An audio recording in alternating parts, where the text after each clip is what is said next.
নীলফামারীর ডোমার বসুনিয়াহাট সড়ক দৈর্ঘ্য ৬.৭ কিলোমিটার। এলাকার মানুষের বহুদিনের আশা এই সড়কে নির্বিঘ্নে চলাচল করবেন। অতঃপর ভাঙা এই সড়ক সংস্কারের জন্য চুক্তিমূল্য ধরা হয় ৮,৯০,৪৫,০০০ টাকা। ২০২১ সালের ২০ জুলাই প্রকল্পের কার্যাদেশ দেওয়া হয় ঠিকই, কিন্তু ঠিকাদারি প্রতিষ্ঠান Mozahar enterprise and unique construction শুধুই কালক্ষেপণ করেন। জল্পনা কল্পনা কাটিয়ে কাজ শুরু করে ২০২২ সালের অক্টোবর মাসে। কিছুদিন পর আবার বন্ধ করে দেয় বহুল প্রতীক্ষিত সেই রাস্তার কাজ।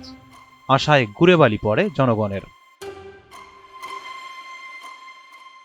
বান্ডেল থাকলে প্রতি সেনমানিতে টাকা বাঁচবে। বিকাশ সেনমানি বান্ডেল কিনে জিতুন প্রতি লেনদেনে। দীর্ঘদিন কাজ বন্ধ থাকায় সড়কটি এখন একেবারেই চলাচলের অনুপযোগী হয়ে পড়েছে।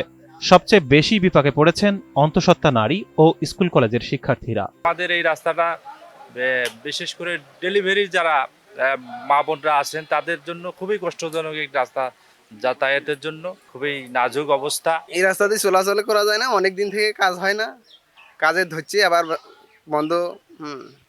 এই রাস্তা দিয়ে চলাচলের কোনো যোগ্যই নেই, অযোগ্য মানুষ ভ্যান চালাচ্ছে, মোটরসাইকেল চালাচ্ছে, চালাই যায় না। মনে করেন যে কারো চাকা ভাঙি পড়েছে।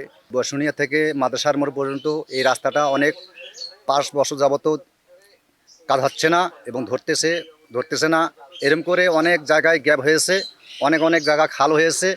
আমরা যে মিথিলা গাড়িতে লোড উবাই বা কোন জায়গায় দেবো, চাকাটা কোন জায়গায় দেবো আমরা নিজেও বলতে পারি না। সেই অনেকদিন ধরে এই রাস্তাটা এইভাবে পড়ে আছে। ধরেন এই যে যাতায়াতের ব্যবস্থা, একটু বৃষ্টি আসলে এখানে পানি জমে থাকে। দেন ভালো মন্দ মানে বউ বাচ্চাকে নিয়ে কোথাও যাইবেন, দেখবেন যে এখানে এসে কাদা পড়ে যেতে হয়। আমাদের এই রাস্তাতে গেইতে অনেক সমস্যা হয়, বাট গেইতে অনেক ঝামেলা হয়, ভিজে যাই আমরা বৃষ্টি হলে। অনেক দিন থেকে কন্ট্রাক্টর কাজ করিয়ার ধরি, কন্ট্রাক্টর তো পালে গেল, কাজ আমাদের হইল না। আমরা তো এইভাবে গাড়ি চালাইতে পারতেছি না, রাস্তাঘাট ভাঙ্গি চুরি। এটা বিশাল বড় একটা মানে আপনার দুর্বিষহ একটা পরিবেশ আমাদের সামনে সর্বদাই হয়। এখন যে কোনো একটা রোগী নিয়ে যাওয়া বর্তমানে এই রাস্তা দিয়ে খুব দুষ্কর। রাস্তায় বৃষ্টির সময় কাদা জমে থাকে, রোদ হলে বেশি ধুলাবালি জমা থাকে। এগুলো সমস্যার জন্য আমরা এখানে ঠিকমতো যাতায়াত করতে পারি না। উপজেলা প্রকৌশলী জানান, ঠিকাদারি প্রতিষ্ঠান অপারগতা প্রকাশ করায় তাদের বিরুদ্ধে আইনানুগ ব্যবস্থা ও জরিমানা করা হয়েছে। সেই সাথে দ্রুত সময়ের মধ্যে কাজ শুরুর আশ্বাস দেন। এই কাজটি আর করবেন না বলে অপারগতা প্রকাশ করেছেন এবং এই কাজটা সম্পূর্ণ করতে যে টাকা আমাদের অতিরিক্ত অর্থের প্রয়োজন হবে, সেই অতিরিক্ত টাকা ঠিকাদারের বিরুদ্ধে জরিমানা করা হয়েছে প্রায় 6 কোটি টাকা।